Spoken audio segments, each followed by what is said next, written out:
দেখো গো দেখো, কি সর্বনাশী কাণ্ড। আষাঢ় মাস, তার ভেতরে রবির কি দহন, যেন জ্যান্ত শরীরটা পুড়ে যাবে মনে হচ্ছে। হ্যাঁ, দেখতেই তো পাচ্ছি রমেশ।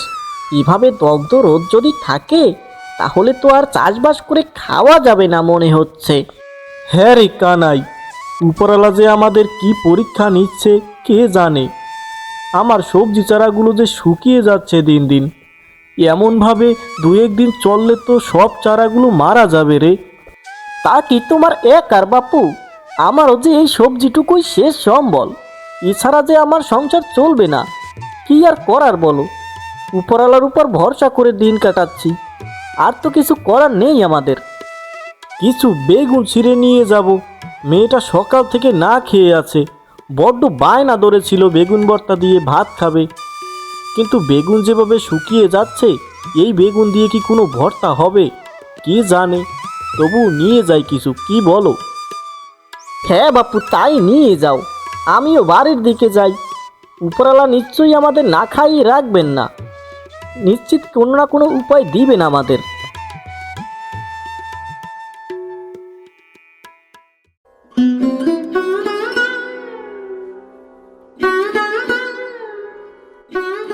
বাবা বাবা, বেগুন এনেছো? আমি যে সকাল থেকে কিচ্ছুটি খাইনি। বেগুন ভর্তা দিয়ে ভাত খাবো বলে সেই সকাল থেকে তোমার পানে চেয়ে আছি। এনেছি রে মা, তবে এই হয়তো শেষ বেগুন। আর হয়তো কখনো বেগুনি ভর্তা খেতে পারবি না। কেন বাবা? আমার তো প্রতিদিনই বেগুন ভর্তা দিয়ে ভাত খেতে ভালো লাগে। কি করে খাবি বল মা? উপরালা এমন তপ্ত রোদ দিয়েছে, যেন জ্যান্ত মানুষটা পুড়ে যাচ্ছে মনে হয়। সেখানে সবজি চারা তো বিলাসিতা, এত গরমে সব সবজি চারাগুলো পুড়ে ছাই হয়ে যাচ্ছে রে। ওগো, তুমি এত চিন্তা করো না। কয়েকটা দিন ধৈর্য ধরো, দেখবে নিশ্চয় বৃষ্টির দেখা মিলবে। সেই অপেক্ষাতেই তো আছি রে গিন্নি। এখন তো অপেক্ষা করা ছাড়া আমাদের আর কোনো উপায় নেই। ওই দুফোঁটো বৃষ্টির অপেক্ষায় আছি, কবে যে বৃষ্টি নামে কে জানে। গিন্নি, মেয়েটাকে দুমুঠো অন্ন মুখে তুলে দাও, নয়তো মেয়েটার শরীর তো খারাপ হয়ে যাবে আবার। হায় হায় হায় হায় হায়, আমাদের যে সব শেষ হয়ে গেল, সব পুড়ে ছাই হয়ে গেল। এখন আমাদের কি হবে? কিভাবে চলবে আমার সংসার? ও উপরওয়ালা, তুমি এ কি পরীক্ষা নিলে আমার? এখন যে আমাদের না খেয়ে মরতে হবে।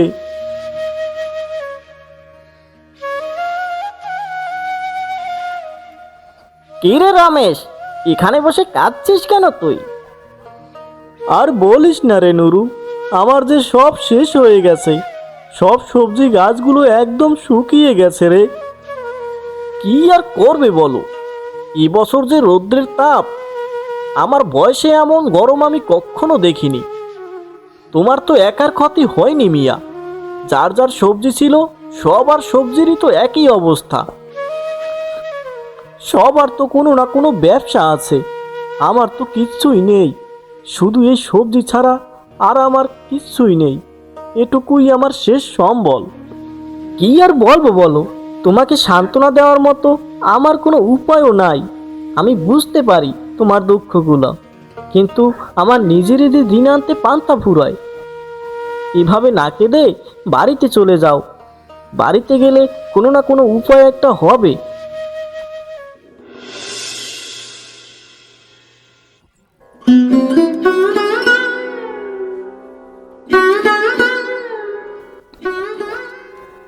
গিন্নি, আমাদের কপাল যে পুড়ছে। আমাদের সব সবজি চারাগুলো পুড়ে ছাই হয়ে গেছে। এখন আমরা কি খাবো? কিভাবে চলবে আমাদের সংসার? ওগো, তুমি ভেঙে পড়ো না। তুমি ভেঙে পড়লে আমাদের কি হবে বলো? এই সংসারে তুমি ছাড়া আমাদের আর কে আছে? আমি থেকেই বা কি করতে পেরেছি বলো?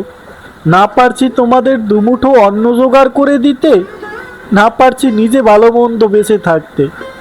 তার থেকে মরে যাওয়াই তো ভালো। দাদা, তুমি এভাবে ভেঙে পড়ছো কেন? আমরা তো আছি তোমার সাথে। সবজি বাগান রোদে পড়ে গেছে তো কি হয়েছে? আমরা খালের মাঝে সবজি চাষ করব। গিন্নি, শোনো তোমার বোকা মেয়ের কথা। আরে বোকা মেয়ে, পানির ভিতরে কি চাষ করা যায় রে? গাছ যদি উঠতে হয় তাহলে তো শিকড় ছড়াতে হবে। পানির ভিতরে তো গাছে শিকড় ছড়াতে পারে না রে। কেন পানিতে চাষ করা যাবে না? আমরা নৌকায় খালের মাঝে চাষ করব, তাহলেই তো হয়। দেখো, তোমার মেয়ের মাথাটা মনে হয় একেবারে গেছে, কি বকছে আবল তাবল। আরে নৌকায় কি চাষ হয়? আর নৌকা পাবি কোথায়? আমাদের তো আর নৌকা নেই। আরে খালে চাষ হবে না কেন? খালের ভিতরে কচুরিপানা এক জায়গায় জড়ো করে তারপর কলা পাতার নৌকা বানিয়ে তার ভিতরে গোবর সার আর মাটি দিয়ে তারপর চাষ করব। ওগো, মেয়েটা যখন এত করে বলছে, একবার চেষ্টা করে দেখবো নাকি? কি বলো তুমি? এতে তো অনেক কাজ, তুমি কি একা এত কাজ পারবে? এখন চাইলেও তো আর আগের মতো মাঠে চাষ করতে পারবো না। এখন যে তীব্র রোদ, মাঠে চাষ করলে তো সব আগের মতো আবার পুরো ছাই হয়ে যাবে। তার থেকে কানাইকে নিয়ে দেখি এই কাজটা করতে পারি কি না। কানাইয়ের সব সবজি তো পুরো ছাই হয়ে গেছে আমার মতো। ওকে নিয়ে কাজটা করলে ভালোই হবে হয়তো। এটা তুমি একদম ঠিক বলেছো বাবা। কানাই কাকু আর তুমি দুজনে মিলে কাজটা করলে কাজটা অনেক সহজ হবে। তাছাড়া আমরা তো আছি, যতটুকু সম্ভব সাহায্য করব তোমাদের। আচ্ছা, তাহলে কালকে আমি কানাইয়ের বাড়িতে যাই, গিয়ে দেখি দুজনে আলাপ সালাপ করলে হয়তো আরো ভালোভাবে কাজটা করা যাবে।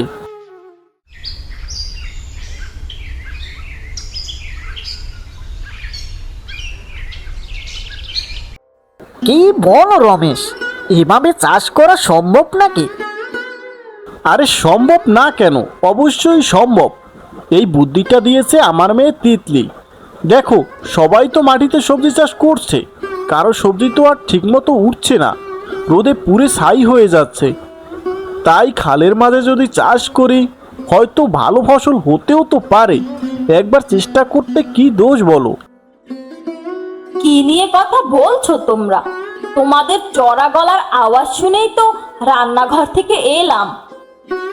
এই তো বৌদি, কিছু চাষবাস নিয়ে কথা বলছি আর কি। তোমাদের আর চাষবাস, সবকিছু তো পুরো ছাই হয়ে গেল। এখন দুমুঠো খাবারও মনে হয় আর জুটবে না। কি আর বলবো বলো বৌদি, আমাদের কপালটাই পোড়া। এবছর সবজি অনেক ভালো হয়েছিল, কিন্তু এবছর যে এত রোদ্দুর পড়বে কে জানতো বলো? সবই আমাদের কপাল। ওগো, রমেশ বলল ও নাকি খালে সবজি চাষ করবে, তাই ভাবলাম আমিও তো বসেই থাকবো, ওর সাথেই না হয় চাষবাস করি। যদি কিছু হয় বলা তো যায় না, ভাগ্য তো এখান থেকেও খুলতে পারে। তোমাদের যা খুশি তাই করো গিয়ে, এত শত আমি বুঝি না বাপু। আমার দুমুঠো খাবার জুটলেই আমি খুশি। চল রে কানাই চল, আর সময় বিলম্ব না করে তাড়াতাড়ি কাজটা শুরু করে দেই। রমেশ, সব কিছু তো ঠিকঠাক করেই ফেললাম। এখন কালকে যদি সবজির বীজটা পুঁতে দেই তাহলেই তো হয়। হ্যাঁ রে কানাই, আজকে গিয়ে তোর আটিগুলো একটু পানিতে ভিজিয়ে নিস, তাহলে চারাগুলো তাড়াতাড়ি ভালোই বেড়ে উঠবে, বুঝতে পারছিস?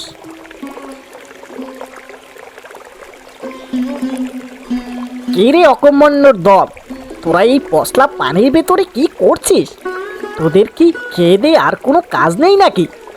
এইভাবে শ্যাওলা পানির মধ্যে দাঁড়িয়ে আছিস, গায়ে তো চুলকনি হয়ে যাবে রে বেটা।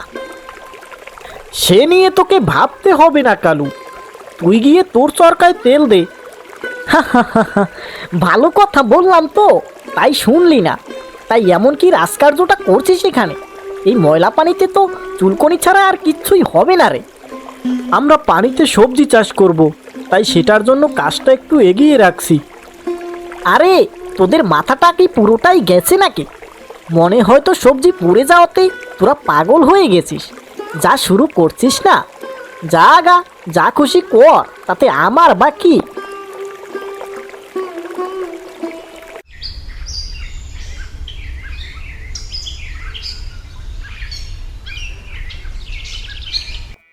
মা, বাবা এখনো আসছে সকালে বের হয়েছে, এখনো কোনো খবর নেই। আমি সেই কখন থেকে ভাত নিয়ে বসে আছি, বাবা আসলে একসাথে খাবো বলে। তুই খেয়ে নে মা, তোর বাবা আসতে হয়তো দেরি হবে। তুই আর কতক্ষণ অপেক্ষা করবি বল? তার তো কোনো আক্কেল জ্ঞান বলতে কিছুই নেই। সেই সকালে বের হয়েছে, এখন পর্যন্ত কোনো খোঁজ খবর পাওয়া যাচ্ছে না। ওই তো বাবা এসে গেছে। বাবা তুমি এসেছো?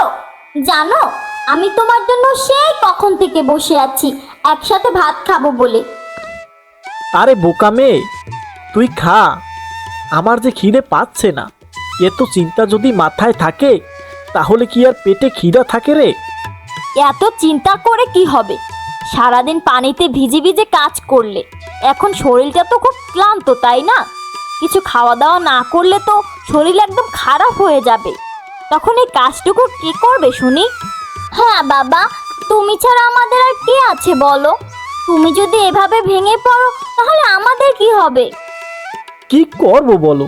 যদি বেশি বেশি খাওয়া দাওয়া করি তাহলে তো দুদিন পর না খেয়ে থাকতে হবে আমাদের।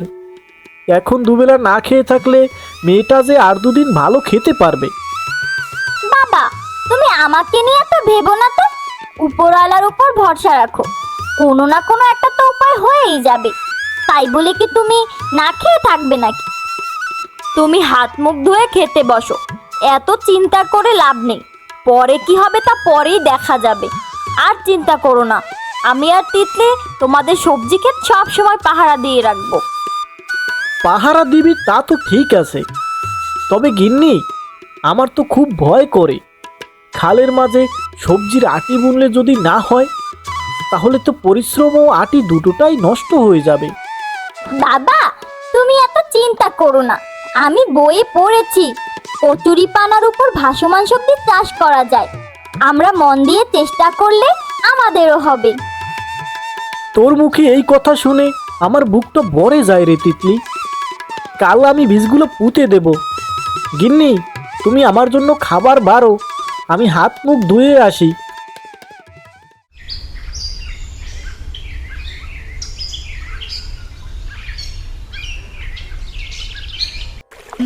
দেখ দেখ কানাই, দুদিন হলো আটিগুলো বুনলাম, এখনই কেমন মাথা নেড়ে জেগে উঠেছে চারাগুলো। হ্যাঁ রে রমেশ, দেখতেই তো পাচ্ছি, আমার তো নিজের চোখেই বিশ্বাস করাতে পারছি না এভাবেও যে চাষ করা যায় তা আমার কল্পনাতেও ছিল না রে। মেয়েটার কথা মতো চারাগুলো তো ঠিকই পুঁতে দিলাম, এখন তো দেখি বেশ ভালোই হয়েছে। দেখি বড় হয় কি না, সবই তো উপরওয়ালার ইচ্ছা, আমাদের হাতে তো আর কিছু করার নেই। এই চারাগুলোই এখন যে আমাদের ভরসা। এ কয়েকদিনে যে খাটুনি খাটলাম, এর ফল যে এই চারাগুলো রে রমেশ। তবে তোর মেয়ের মাথায় কিন্তু আসলেই বুদ্ধি আছে রে রমেশ। হ্যাঁ রে কানাই, মেয়েটাকে অনেক কষ্ট করে স্কুলে ভর্তি করেছিলাম, ভাবিনি একদিন ওর শিক্ষাই আমাদের বাঁচার পথ দেখাবে। আজই গিয়ে তিতলিকে সুখবরটা দেব রে কানাই। হ্যাঁ রে তাই দিস, মেয়েটার চারার কথা শুনলে হয়তো অনেক খুশি হয়ে যাবে রে।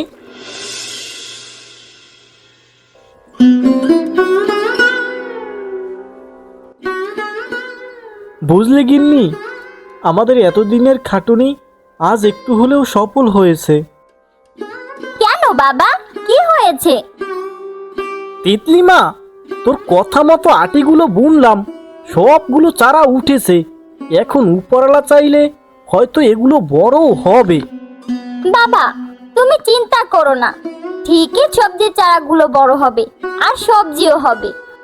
হ্যাঁ রে তিতলি, উপরওয়ালাই ভালো জানে, হয়তো উপরওয়ালা আমাদের এখান থেকেই ভালো কিছু দিবেন। ওগো তুমি এত চিন্তা করো না তো, সব একদিন ঠিক হয়ে যাবে। আর হ্যাঁ, কালকে চারাগুলোতে অল্প করে সার ছিটিয়ে দিও, কেমন? আরে মা, সারের প্রয়োজন নেই, কচুরিপানা থেকে ভালো সার আর কি হতে পারে বলো? এতেই সবজি চারাগুলো ভালোভাবে উঠবে। আচ্ছা দেখি উপরওয়ালা কি করেন, সব কিছুই তো উপরওয়ালার খেলা গিন্নি। এখন খাওয়া দাওয়া করে ঘুমিয়ে পড়ো, কালকে সকাল সকাল আমাকে আবার উঠতে হবে।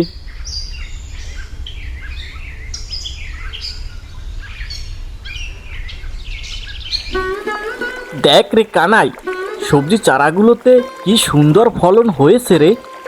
হ্যাঁ রে রমেশ, সব উপরওয়ালার ইচ্ছা। আজ মনে একটা শান্তি পেলাম রে, বেশ ভালো ফলন ফলেছে রে। বলেছিলাম না বাবা, ইচ্ছে থাকলে উপায় হয়। তোমাদের ইচ্ছা ছিল বলেই তো পানিতেও চাষ করতে পারলে তোমরা। সবই তো তোর জন্য হয়েছে রে তিতলি, তুই আমাদের অনেক বড় উপকার করলি আজ। আরে কানাই কাকু, আমি তো কিছুই করিনি, সবই তো তোমাদের কারণে হয়েছে। তোমরা চেষ্টা করেছো, তাই তো সফল হতে পেরেছো। আমি তো শুধু একটা উপায় বলে দিয়েছি। না রে তিতলি মা, তুই এই উপায় না বললে আমরা যে কখনোই সফল হতে পারতাম না। আরে রমেশ, তোদের দেখি ভালোই ফসল হয়েছে রে। এই পানির মধ্যে তোরা এত ভালো চাষ কিভাবে করলি রে? হ্যাঁ রে কালু, উপরওয়ালা চাইলে সব জায়গাতেই চাষ করা যায়। উপরওয়ালা আজ মুখ তুলে চাইলেন আমাদের দিকে। ওগো, কালকে কিছু সবজি বাজারে নিয়ে যাবে। তিতলির সামনে পরীক্ষা, ওকে কিছু বই কিনে দিতে হবে। হ্যাঁ গো গিন্নি, মেয়েটাকে ভালোভাবে পড়াতে হবে আমাদের। আজ মেয়েটার জন্য আমাদের কপাল খুলল। না না না না, এ তো কিছুতেই হতে পারে না। এই সবজি যদি ওরা বাজারে নিয়ে যায় তাহলে তো অনেক বড় হয়ে যাবে ওরা, মেলা দাম পাবে এই সবজিতে। এ কিছুতেই হতে দেওয়া যাবে না।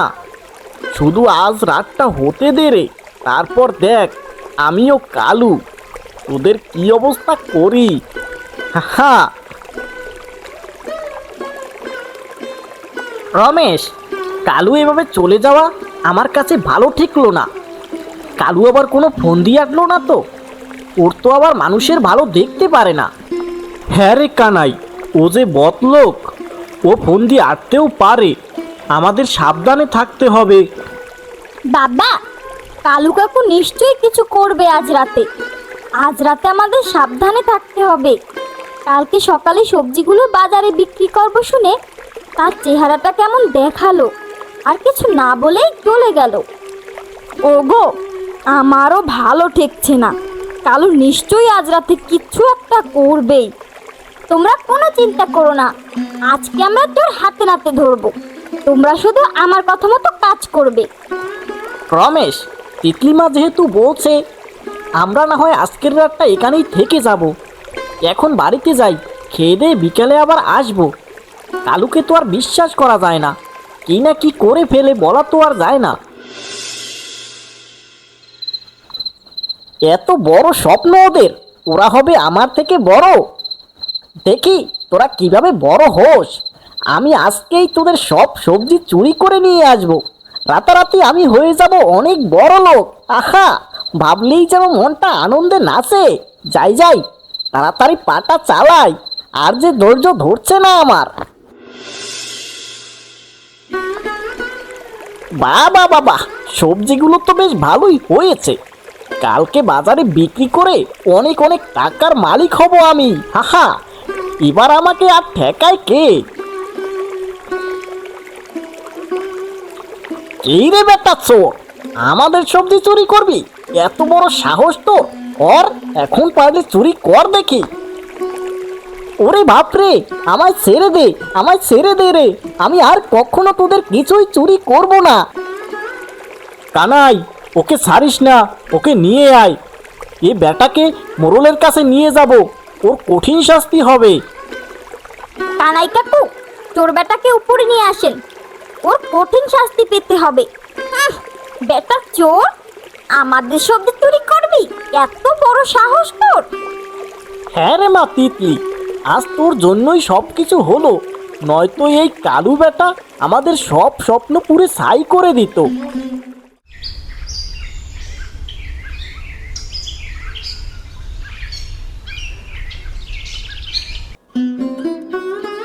এত বড় সাহস তোর কালু, তুই আমার গ্রামে চুরি করিস? তুই আজই এই গ্রাম থেকে চলে যাবি। এই গ্রামে তোর মতো মানুষের ঠাঁই হবে না। আমাকে আমাকে মাফ করে দিন মোড়ল বাবু, আমি আর কখনো এই কাজ করব না। না না না না, তোর কোনো মাপ হবে না। আজই তুই এই গ্রাম থেকে চলে যাবি। যেদিন তুই ভালো হতে পারবি সেদিন তুই এই গ্রামে ফিরবি। তার আগে তোর টিকিটাও যেন এই গ্রামে না দেখি আমি। একদম উচিত বিচার করেছেন মোড়ল কাকু। রমেশ, তোরা খালের ভেতরে কিভাবে চাষ করলি সবজি? কিছুই তো বুঝলাম না আমি। মোড়ল বাবু, সবই আমার মেয়ে তিতলির বুদ্ধি। ও না বললে আমরা কখনোই জানতাম না যে খালের ভেতরে কচুটি পানার উপরেও সবজি চাষ হয়। মোড়ল বাবু, তিতলির মাথায় আসলেই অনেক বুদ্ধি আছে। মেয়েটা পড়াশোনা করে একদিন এই গ্রামের উন্নতি করবে। রমেশ, আজ থেকে তোর মেয়ের পড়াশোনার সকল খরচ আমি দিব। আমার গ্রামে এত ভালো মেধাবী স্টুডেন্ট যদি পড়ালেখা করতে না পারে টাকার অভাবে, তাহলে এর থেকে লজ্জাজনক আর কি হতে পারে? ধন্যবাদ মোড়ল বাবু। আপনার মতো মানুষ যদি প্রতিটা গ্রামেই থাকে তাহলে এই দেশে অনেক উন্নতি হবে। দেখলে, পরিশ্রম আর বুদ্ধি থাকলে খালের পানিতেও সবজি চাষ করা যায়।